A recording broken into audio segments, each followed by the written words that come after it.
Ireland we were used to porridge and potatoes and cabbage and that sort of thing. Then when the bacon and tea and whatever, and then the Chinese came in and the different Indians, and this man was talking about the foreign feeding.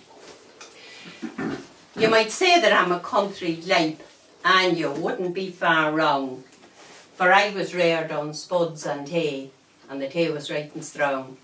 There was porridge for the breakfast and soda bread for supper, and all the spuds that you could eat with great big lumps of butter. Now, I reared a wheel of young ones, and they've all grown up right grand, but they take me out to places that I just can't understand. They light round here on a Sunday and pick up me and the wife, and they head to eating houses, the likes you never saw in your life. We went to this Italian place, done up in golds and reds, a big long name with letters that were mostly A's and Z's. The waiter hovered round me muttering, pizza this and pizza that. I pointed to something and I says, I'll try a pizza that. Well, he landed with a plate of stuff the size of a manhole cover. It looked just like a pancake that someone had bulked over. Says I, is this recycled? For be jakers, that is swore. It looked like something that had been ate at least the once before. I tried my best to cut it, but it stuck together like glue. There was cheese all down me trousers and tomatoes in me shoe. I didn't get the half of it, though I tried my very best. It was like trying to suck chewing gum through a string vest. Then one week we went Chinese, which caused a puzzled frown, for the menu was wee pictures and was written up and down. I pointed to an item that looked like a Christmas tree and a thingy beside it like a wee dog having a pee. The waiter brought a bowl of stuff. It looked like Finnish mud. There was something floating round in it, but I don't think it was a spud. He says that there is bird's nest soup. It's really quite refined. It tasted like the bird had flown, but had left a lot behind. Then he brought us bowls of rice with lovely bits of pork, but he gave me a couple of bits of sticks instead of a knife and fork. I was rummaging about with these, chasing this and that, but the half of it landed down me shirt and the rest was on the mat. Then the next day we tried the Mexicans with peppers green and red and things they called tortillas that looked like pita bread. There was tacos and burritos, enchiladas and the lot, and things that they called chili. But the jakers, they were hot. There was sauerkraut and schnitzel, risottos and kebabs, and some of that Italian bread that looked like concrete slabs. Then the next weekend we tried an Irish place with traditional decor. There was a bicycle nailed to the ceiling and a pish pot at the door. I looked in vain for steak and spuds, but such food was lacking drama. It was honey roast medallions of corn-fed Peruvian llama. They had potato wedges, but they never called them chips, all served with multicoloured salads and guacamole dips. I inquired about some sausages and maybe a bowl of champ.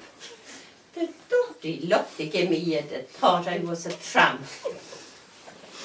Then we tried a French place called the a la carte. The waiters all looked down their nose as though you'd let a fart.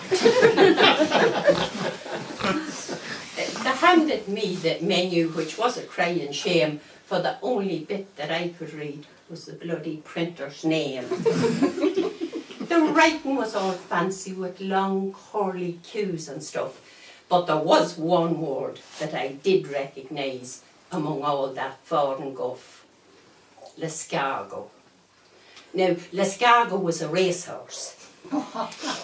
He ran in the Grand National, though to eat him after all these years might seem a bit irrational. When he was young and at himself, he was bloody hard to beat. He might be rather stringy now, but you'd know what's on your plate. But it seems that my deductions was somewhat off the rails, for when the waiter brought me orders, sure it was a plate of snails. Says I to him, that's bird food. I'm not beating round the bush. What the hell do you take me for? Do you think I'm a feckin' thrush?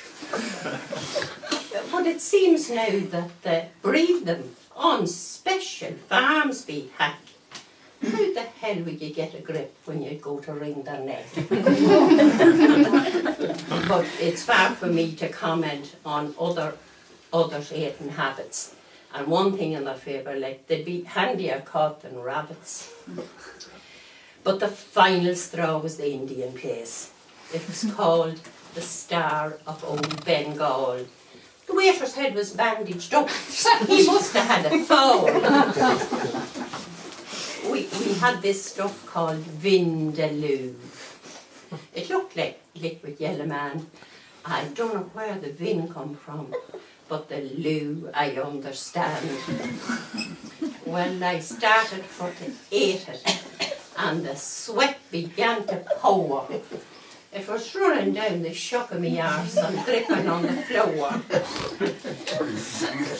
I opened up my collar and I threw my coat away.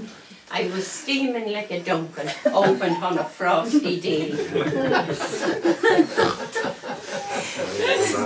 We were all back in the car and heading out for home when I noticed things were not quite right in the nether region zone.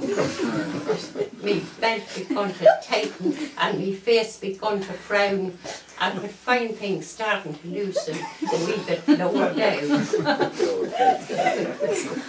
The car had not stopped rolling when I burst out of the back and I hit the door like the drug squad, raiding the house for crack. There was buttons flying right and left as I charged along the hall. If I'd been a second later, I'd have pebbled at the The wife come banging on the door, roaring off her head. I shouted, woman, go away and leave me alone, it's coming out like thread. You'll have to get me a bloody car if you really need to go. She said I've used it on reception, but I have already filled the pole.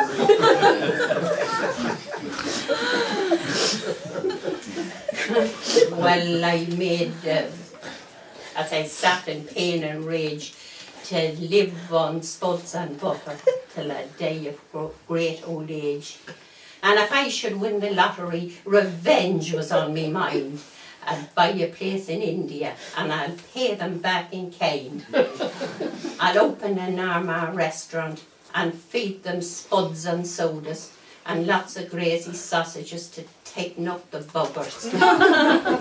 Chronic constipation will follow in my train, for if they were reared on vindaloo, they might never dung again.